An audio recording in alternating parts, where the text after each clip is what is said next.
Il y a un mois tout juste, Donald Trump s'imposait par la force dans son bras de fer avec le Venezuela. Souvenez-vous, il prenait par surprise la garde rapprochée présidentielle vénézuélienne. Les forces spéciales américaines capturaient le président Nicolás Maduro et son épouse. À l'enlèvement allait suivre un transfert hautement médiatisé dans une prison de New York. Puis ces menaces proférées très vite à l'encontre des voisins latino-américains. Cuba, mais aussi la Colombie pourrait subir le même sort, prévenait Trump. Nous sommes un mois plus tard et force est de constater que le ton s'est nettement adouci en direction de Bogota. Le président colombien va même être reçu tout à l'heure à la Maison-Blanche. Que peut-il sortir de cette séquence? Que devient aussi le Venezuela depuis le départ de Maduro? On va évoquer ces questions avec vous, Jean-Jacques Kourlianski. Bonjour. Merci d'avoir accepté notre invitation. Vous êtes directeur de l'Observatoire de l'Amérique latine pour la Fondation Jean Jaurès. On va évidemment se rafraîchir la mémoire, revoir quelques images, mais avant cela, une question. Un mois, c'est peu et beaucoup à la fois. Il s'est passé quand même beaucoup de choses au Venezuela depuis la capture, l'enlèvement du couple Maduro. Est-ce que vous avez le sentiment aujourd'hui d'un nouvel ordre qui est en train de se mettre en place dans le pays? Oui, tout à fait. Le bilan, d'ailleurs, a été dressé par le ministre des Affaires étrangères de Donald Trump, secrétaire d'État, selon la terminologie locale, Marco Rubio, qui s'est exprimé devant le Sénat des États-Unis et qui a présenté le bilan de ce qui s'était passé, qui pour lui est extrêmement positif. Positif pour une raison fondamentale, c'est le contrôle, la mise sous protectorat pétrolier et économique du Venezuela. Il a détaillé un petit peu ce qu'il fallait entendre par là. Bon, il a dit, voilà, actuellement, on est dans une période de stabilisation qui s'est bien passée. Et il n'y a pas eu de troubles dans le pays, il n'y a pas eu de flux de réfugiés vénézuéliens passant la frontière de Colombie. Tout se passe bien de ce point de vue-là, donc on va pouvoir passer à la phase 2, c'est-à-dire la réorganisation de l'économie, du secteur pétrolier, et ultérieurement, sans fixer de date, on passera à une transition avec des élections. Ça, c'est le bilan américain qui est fait et on ne peut pas attendre autre chose aujourd'hui. Pardon ? Ça, c'est le bilan américain qui est fait. Oui, c'est le bilan. On ne peut pas attendre autre chose de la part de l'administration Trump. Ce qui va être intéressant, c'est de voir ce que pensent aussi les Vénézuéliens un mois après ce départ fracassant. Alors, le bilan fait par les États-Unis s'impose par lui-même en raison de l'asymétrie des forces. Il s'impose aux autorités en place, laissées par les États-Unis. Ça a été quelque chose qui a beaucoup surpris, que la chute du président Maduro n'ait pas été suivie de la chute du régime. Donald Trump a choisi qui toujours recommande la présidence par intérim. Voilà, et donc les autorités en place sont obligées de passer sous les fourches codines des États-Unis, de même que l'opposition. María Corina Machado, qui est l'une des leaders de l'opposition, la plus médiatisée au niveau international, a bien été reçue par Donald Trump, mais il l'a reçue assez discrètement. Et Marco Rubio s'en est expliqué devant ses anciens collègues sénateurs de la Commission des Affaires étrangères en disant, bon, il faut tenir compte des réalités. Qui contrôle le pays, qui contrôle les forces armées, qui a l'autorité, ce sont les autorités actuelles. Donc, Madame Delcy Rodriguez, quoi que l'on pense de cette personne. Prix Nobel de la paix qu'on aperçoit derrière vous, qui aimerait bien, figure de l'opposition, presser cette transition et passer à autre chose. Elle presse de son côté. On va se remémorer le départ fracassant, l'enlèvement, plutôt la capture du couple Maduro. C'était donc il y a un mois, au lendemain du 1er janvier. Je vous laisse découvrir de nouveau ces images et le récit de Noémie Roche. Regardez.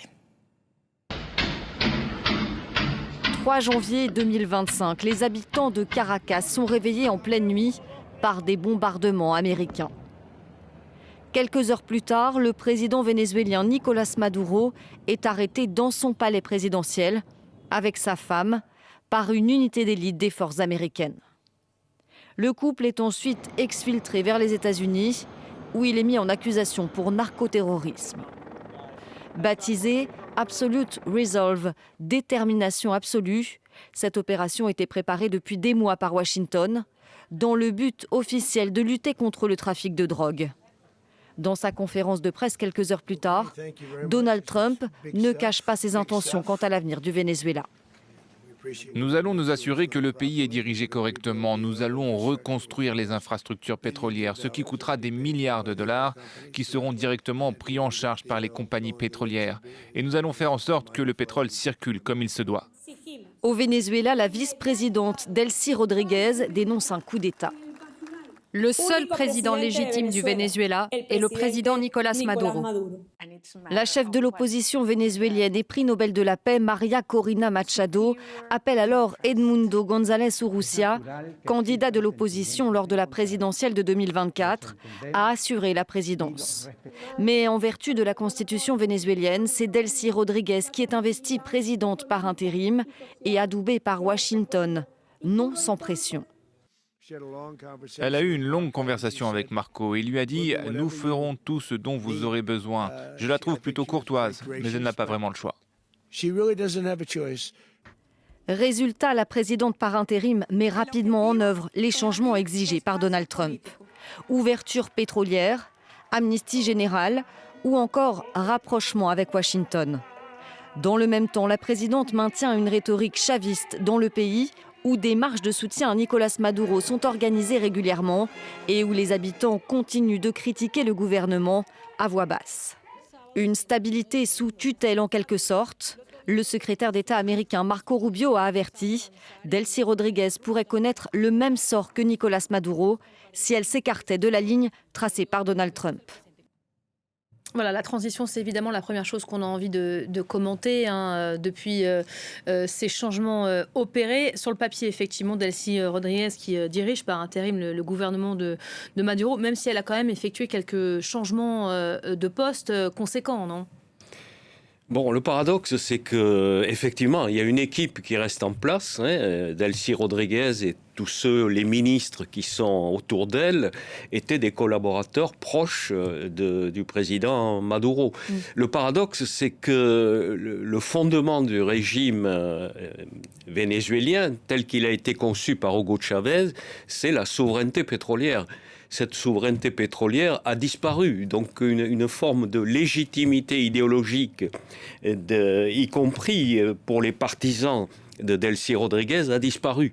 Donc ce qui reste, c'est que cette structure de pouvoir offre un certain nombre d'avantages matériels, le maintien au pouvoir, et donc ils ont accepté de vivre en protectorat sous réserve de pouvoir maintenir leur autorité sur l'ensemble du pays. Y compris, et c'est assez étonnant, les puissants ministres de l'Intérieur et de la Défense qu'on connaissait bien sous le régime Maduro. Tout le système est en place, l'armée, la police, avec peu de concessions. Il y en a une quand même qui a été accordée la semaine dernière, qui est quand même importante, c'est une loi d'amnistie.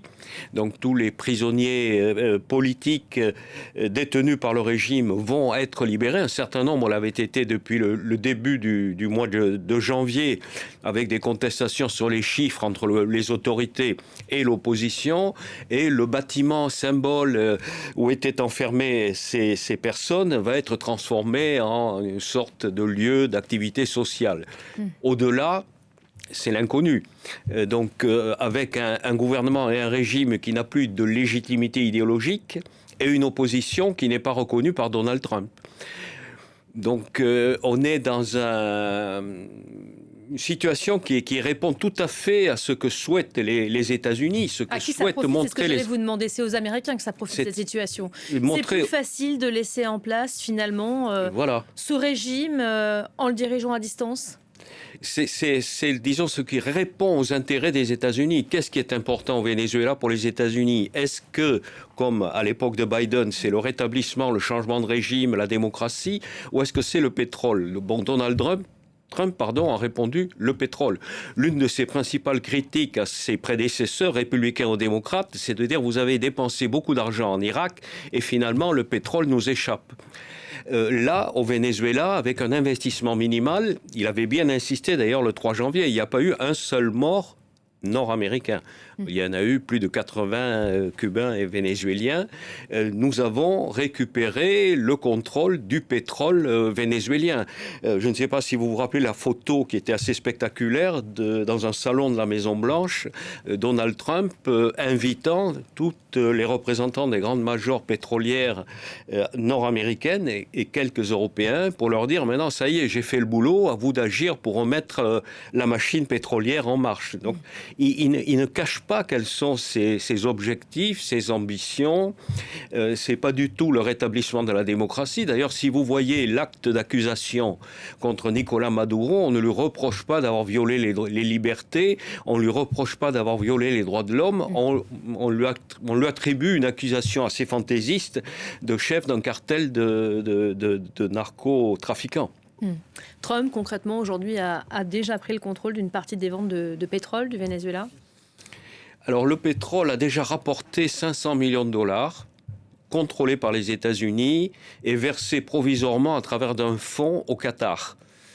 300 millions seront reversés sous supervision de Marco Rubio, donc des États-Unis, au gouvernement vénézuélien pour payer les fonctionnaires et assurer le fonctionnement de l'État.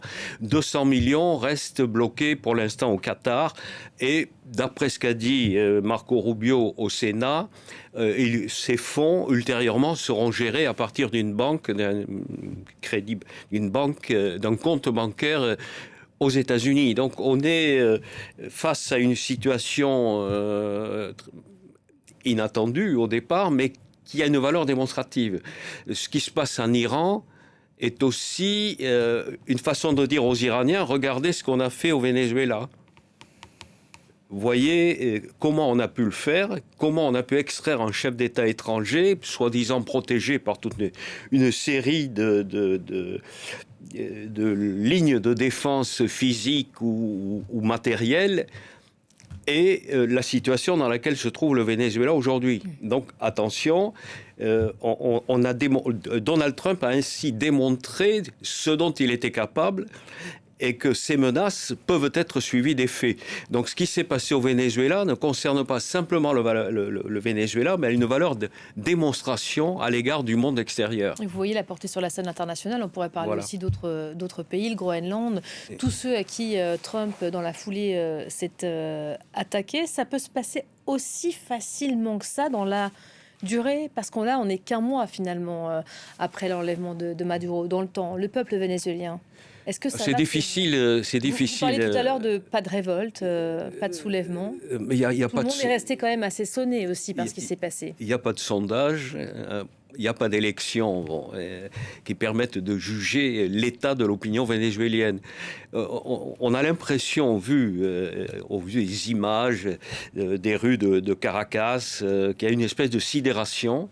Il y a également une fatigue. La population a du mal à joindre les deux bouts, à se nourrir. Il y a une inflation importante. Elle a subi plusieurs contre-coups des mobilisations de 2014, de 2019, qui se sont mal terminées à l'époque.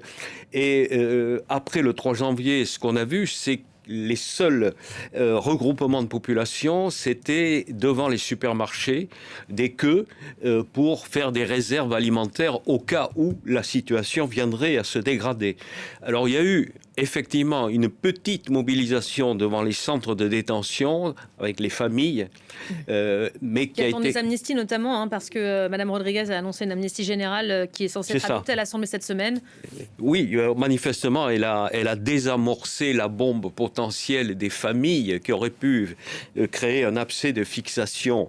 Et manifestement, les détenteurs du régime actuel ne souhaitent pas faire de vagues. Donc, amnistie, on libère les prisonniers et par la même occasion, il n'y a plus de manifestations devant les prisons. Vous nous parlez tout à l'heure de cette situation au Venezuela qui pourrait faire écho dans d'autres pays. Très vite, Donald Trump s'en est pris aux voisins cubains, colombiens. On va parler de Gustavo Petro. Forcément, il va être reçu tout à l'heure à la Maison-Blanche. Déjà, le fait qu'il soit reçu dans le bureau ovale, ça c'est quand même assez inattendu. En un mois, ça fait partie des grands changements amorcés. Ce changement de ton assez soudain après un simple coup de fil comme ça avec le président colombien, vous y seriez attendu, vous ? Alors c'est vrai que le ton était monté, ça fait plusieurs mois. Enfin, rappelez-vous, lorsqu'il y avait eu les premières expulsions de résidents légaux ou illégaux latino-américains vers leur pays d'origine dans des vols nolisés, la Colombie avait été le pays qui, le premier, avait dit non. Et on va prendre des sanctions. Et Trump avait dit, si vous prenez des sanctions, moi aussi, et le ton était monté entre les deux pays. Et ça avait rebondi à plusieurs reprises, dont les contacts n'avaient pas été faciles. Et donc, la réponse de Trump avait été la même que celle à l'égard du Venezuela, le président colombien est le chef d'un cartel de narcotrafiquants. Et il y a un certain nombre de bateaux qui ont été présentés comme étant des bateaux transportant de la drogue vers les États-Unis en partant des côtes du Venezuela, mais aussi de Colombie. C'est passé un petit peu inaperçu parce qu'il n'y en a pas beaucoup, mais il y a eu quand même des bateaux partant des côtes, notamment du Pacifique colombien, qui ont été coulés par des avions ou des bateaux des États-Unis. Mais toute la rhétorique utilisée pour Nicolas Maduro, là, le morceau était peut-être un peu plus gros à faire avaler pour le président colombien. Ce ne sont pas du tout les mêmes profils, pas du tout les mêmes régimes. Et on a bien vu que Trump, finalement, s'est assez vite ravisé. On va peut-être regarder quelques images tout de suite, justement, qui introduisent cette séquence qui aura lieu donc en fin d'après-midi à la Maison-Blanche, qui nous rappelle aussi les tensions vives il y a quelques semaines entre Bogota et Washington. Puis soudain, ce ton qui s'est adouci. Le résumé est signé tout de suite, Lou Kissila. Voir atterrir l'avion présidentiel colombien à Washington était impensable il y a encore quelques semaines. Gustavo Petro est pourtant bien l'invité de Donald Trump ce mardi. Sur le tarmac avant son départ, il se montrait optimiste. Nous avons de nombreuses raisons de conclure un pacte à vie dans toutes les Amériques, et espérons-le dans le monde entier et en Colombie. C'est ce qui nous intéresse aujourd'hui. Avec quelles nouvelles espérez-vous revenir de ce voyage? Avec de bonnes nouvelles, on verra bien. Changement de ton après plus d'1 an de relations pour le moins houleuses. Donald Trump a accusé Gustavo Petro d'être un baron de la drogue et avait même évoqué la possibilité d'une intervention militaire en Colombie. La Colombie est une machine à fabriquer de la drogue et nous ne voulons pas y participer. La Colombie est hors de contrôle et elle a maintenant le pire président qu'elle ait jamais eu. C'est un fou qui a beaucoup de problèmes, des problèmes mentaux. Dans le cadre de sa guerre contre la drogue, l'armée américaine a frappé 2 embarcations colombiennes accusées sans preuve de transporter de la cocaïne. Gustavo Petro a qualifié de meurtre la mort des 3 personnes à bord. Trump ne se contente pas d'envoyer des missiles sur les jeunes des Caraïbes. Il ne se contente pas d'emprisonner et d'enchaîner les migrants, mais il autorise également les frappes sur les enfants, les jeunes, les femmes et les personnes âgées de Gaza. Il se rend complice d'un génocide. Fin septembre, le président colombien n'avait plus le droit de poser le pied sur le sol américain après avoir pris part à une marche pour Gaza à New York. Mais c'est le mois dernier que culmine la crise lors de la capture de Nicolas Maduro. Gustavo Petro compare alors le bombardement de Caracas à celui de Guernica lors de la guerre civile espagnole en 1937. Les tensions sont retombées seulement la semaine dernière après un appel téléphonique que Donald Trump a qualifié de grand honneur. Bon, tous les regards vont être braqués forcément vers la Maison-Blanche cet après-midi. On sait ce qu'ils se sont dit comme ça pendant cette conversation téléphonique qui aura duré 1 heure. On s'en souvient, Petro qui était monté sur scène à Bogota, qui était censé haranguer la foule et prononcer un discours très offensif en direction de Washington, avait complètement réécrit son discours et même improvisé devant la foule. Bon, la situation intérieure colombienne n'a pas grand-chose à voir avec celle du Venezuela. Il y a des élections en Colombie qui se passent bien. Dans le passé, il n'y a aucune raison que les prochaines, effectivement, les législatives de mars et les présidentielles de la fin mai se passent dans de mauvaises conditions. Et donc, le président colombien a également besoin de transmettre ses pouvoirs à son successeur, et si possible, un successeur qui lui soit ami. De gauche, donc. Son candidat s'appelle Ivan Cepeda, il est premier dans les sondages, donc d'essayer d'éviter d'avoir un contexte émotionnel très fort dans le contexte de la campagne électorale. Il ne faut pas oublier non plus que les États-Unis, à la différence d'autres pays d'Amérique latine, sont les premiers partenaires commerciaux de la Colombie. Donc il y a quelque part, de la part du président colombien, un geste, une prédisposition à essayer de baisser d'un cran le ton des relations entre les deux pays. Et de la part du président Trump, ça fait partie de sa méthode de joueur de poker. On monte le ton au maximum, puis on tire la corde et au moment de la rompre, on prend contact, y compris avec des gens les plus improbables. Et rappelez-vous, parfois, ils rompt la corde. C'est ce qui s'était passé à Caracas. Et ça, certains ne l'ont pas oublié aussi en Colombie. Vous parlez du poulain de Gustavo Petro, qui est aujourd'hui le favori dans les sondages à cette présidentielle. Oui, il attend beaucoup de la séquence de cet après-midi, savoir comment se positionner, parce que lui, aujourd'hui, il accuse les États-Unis de vouloir s'immiscer dans la présidentielle. Alors, le candidat de Gustavo Petro est effectivement, va probablement arriver le premier au soir du premier tour. Le deuxième tour sera beaucoup plus compliqué. C'est pas très bien comment va réagir Donald Trump dans ce cas de figure. Dans les élections précédentes en Amérique latine, il est intervenu en Argentine directement en faveur de son candidat préféré, et également au Honduras. En revanche, il n'est pas intervenu au Chili, et il n'est pas intervenu avant-hier, au Costa Rica, où ont été élus dans les deux cas des candidats qui lui sont favorables, mais qui étaient portés par les sondages. Là, le constat qu'on peut faire en Colombie, c'est que la situation, les élections sont ouvertes, donc il ne faut pas exclure éventuellement qu'il y ait des gestes favorables aux candidats opposés à la ligne politique de Gustavo Petro. Donc, tous les deux sont en position d'attente dans un contexte que, je répète, qui n'est pas celui du Venezuela où il n'y a pas d'élection.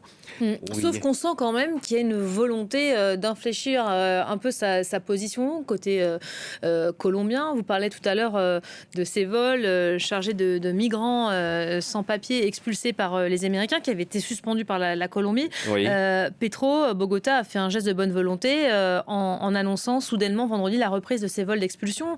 C'est le signe de quoi? Oui, et la coopération en matière de lutte. Trump aujourd'hui et coopération en matière de lutte contre les stupéfiants, qui est l'argument majeur qui a été utilisé contre Maduro et contre Gustavo Petro, avec tout ce qu'il peut y avoir dans la tête de Petro. Mon voisin Maduro a été accusé d'être un narcotrafiquant et il a été enlevé. Donc il y a probablement dans la tête de Gustavo Petro ce scénario-là, bien que la Colombie soit en période électorale, ce qui était tout à fait exclu au Venezuela. Il y a quelque chose d'ailleurs assez intéressant qui a été dit au sénateur des États-Unis par Marco Rubio.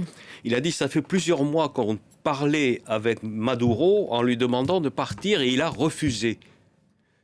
Et il a refusé, ce qui veut dire que comme il n'y a pas d'élection transparente et libre, Maduro était là ad vitam aeternam, ce qui ne correspondait pas du tout à ce que souhaitaient les États-Unis. Là, dans le cas de la Colombie, il y a des élections, ce qui introduit un élément différentiel assez important. Avec une échéance qui, effectivement, arrive en plus assez vite.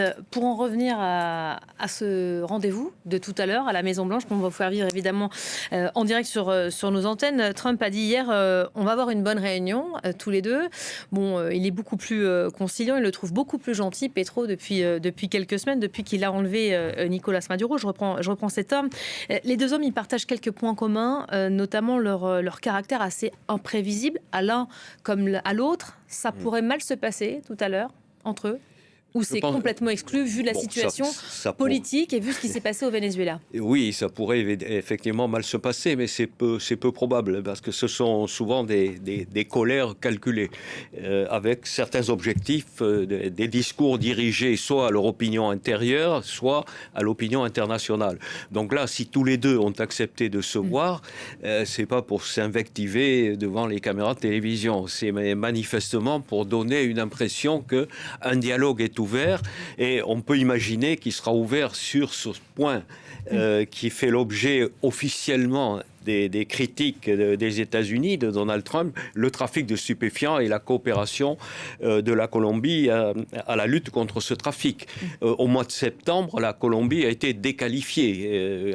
Le gouvernement des États-Unis a considéré que la Colombie ne coopérait plus comme elle le devrait avec les États-Unis et donc elle n'était plus qualifiée pour bénéficier d'informations et d'un travail commun avec les services compétents des États-Unis. Donc on est dans un contexte sur ce point-là sur lequel Trump est assez cohérent et exerce des pressions assez fortes sur la Colombie.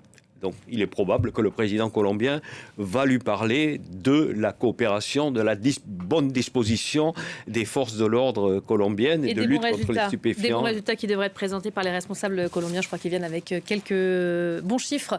Merci beaucoup Jean-Jacques Orlianski. C'est déjà la fin de l'info du jour. Restez évidemment à nos côtés. L'info se poursuit dans ce Paris Direct. On va se retrouver dans quelques instants pour le journal. À tout de suite.